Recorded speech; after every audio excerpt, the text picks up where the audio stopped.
নমস্কার সবাইকে। দুর্গাপুজো সবার কেমন কাটলো জানিও আমাকে। জানি দুর্গাপুজো চলে গেল, অনেক দিন আগেই হয়ে গেছে, কিন্তু আমার ভিডিও একটু লেটেই আপলোড হয়, সেটা তোমরাও দেখে অভ্যস্ত।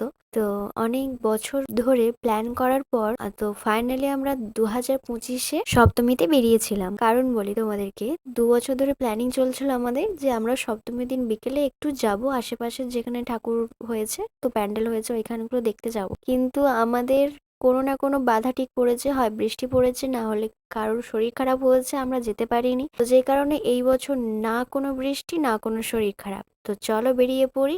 4টের সময় যেমন কথা বেরিয়ে গেছি সাইকেলে করে আমাদের পাশের গ্রাম রামজীবনপুর। তো ওইখানে গিয়েছিলাম।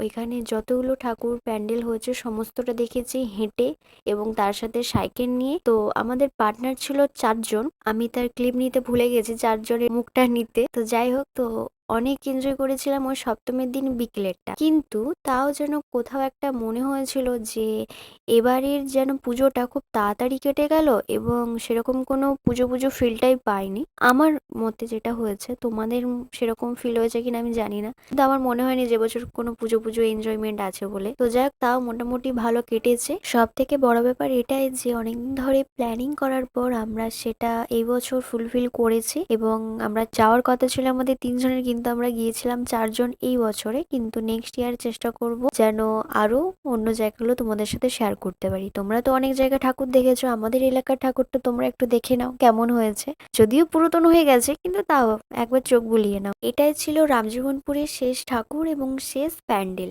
দেন আমরা বাড়ির দিকে রওনা দিয়েছিলাম, এবং সেখানে গিয়ে আমরা ফুচকা পকোড়া খেয়ে নিই। এরপর আমাদের ওখানে যে ঠাকুরটা হয়েছিল, যে প্যান্ডেল হয়েছিল, সেটাও তোমাদেরকে দেখিয়ে দিলাম। এটাই হলো। এবং আরেকটাও প্যান্ডেল এবং ঠাকুর আছে, যেটা আমি তোমাদেরকে অষ্টমীর ভিডিওতে দেখাবো। তো আজকের মতো টাটা, দেখা হচ্ছে নেক্সট ভিডিওতে। ভিডিওটা ভালো লাগলে সাবস্ক্রাইব করে দিও।